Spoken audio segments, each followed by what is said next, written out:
paradoxical. I like to be happy, but I think about sad things all the time. I don't really like myself, but I love the person I've become. I say I don't care, but I just care too much, deep into my bones. I crave attention, yet I reject everything that comes my way. I healed people, but I broke my own heart trying to fix them. I love to listen, but I never tell them what's inside me. A living contradiction. That's what I am.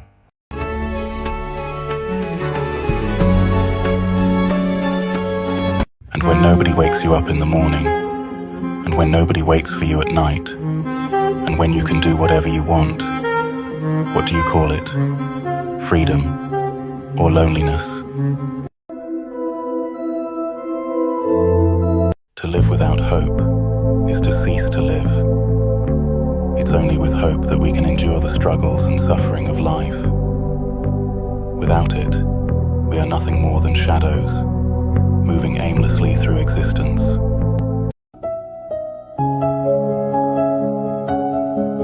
Do you know what you are? You are a manuscript of a divine letter. You are a mirror reflecting a noble face. This universe is not outside of you. Look inside yourself. Everything that you want, you are already that.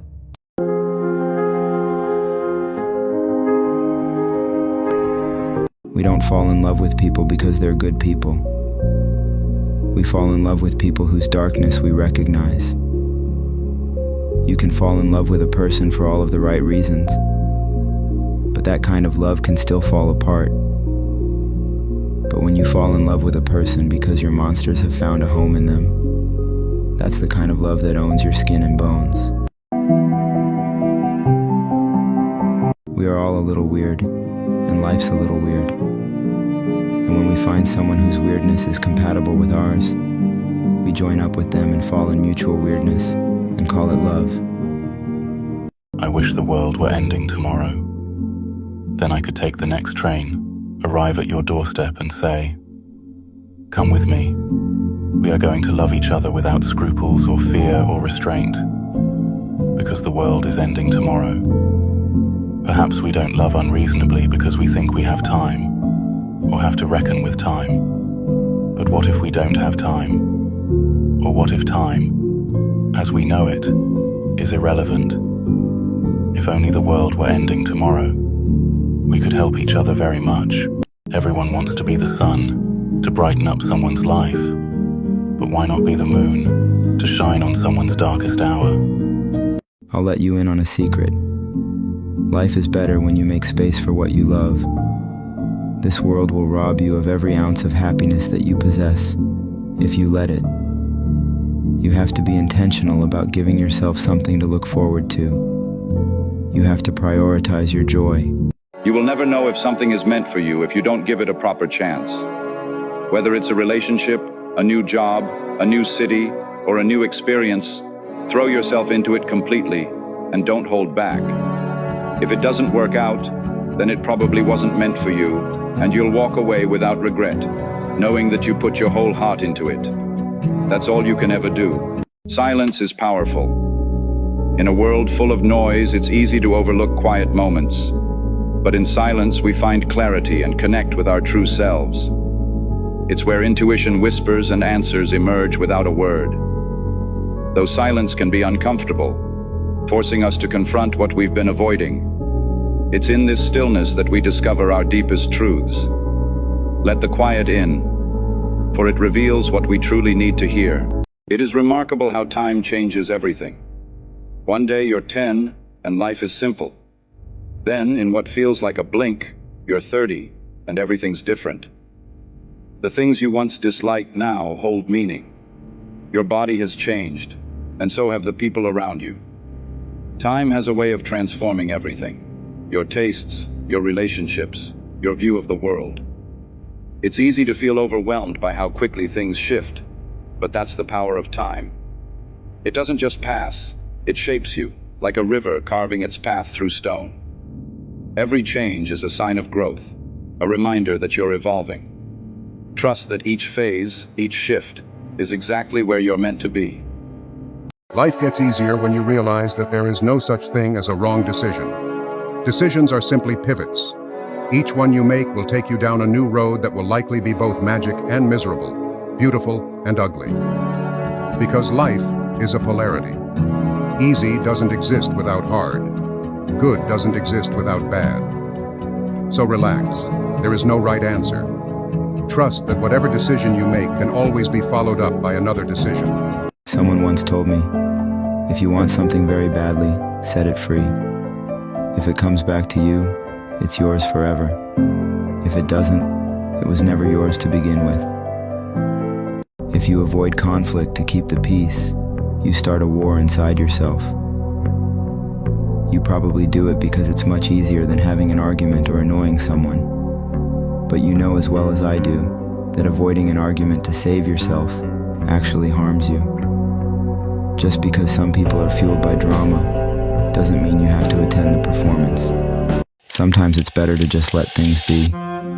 Let people go. Don't fight for closure. Don't ask for explanations. Don't chase answers. And don't expect people to understand where you're coming from.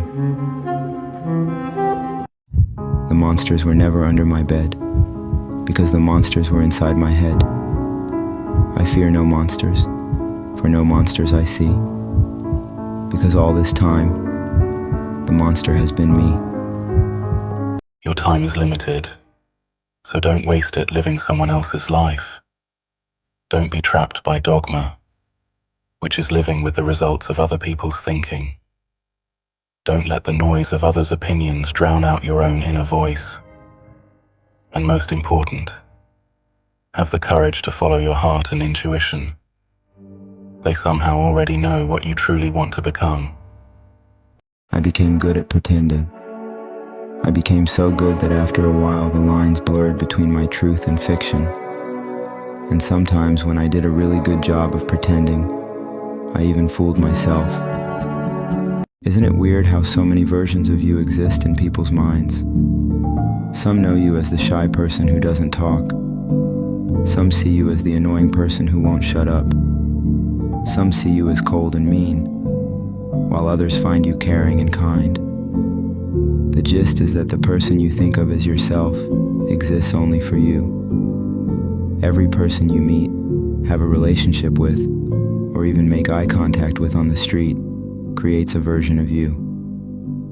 There are thousands of different versions of yourself out there in people's minds.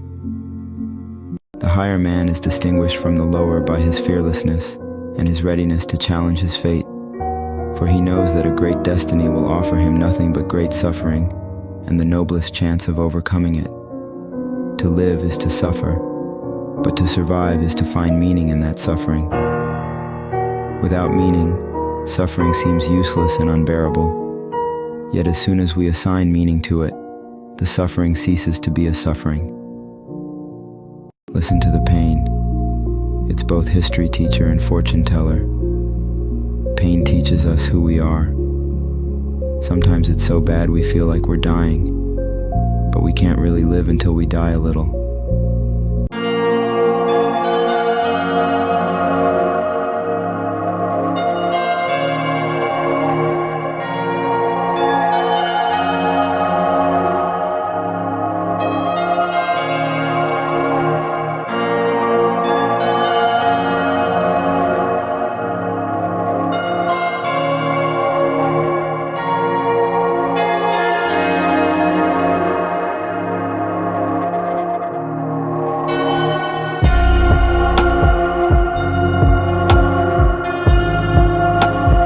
And it will always be your victory.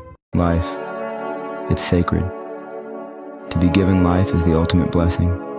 To feel, to learn, to grow, to love. This is the ultimate journey. A journey that demands our respect, reverence, and commitment. There's no single right way to live.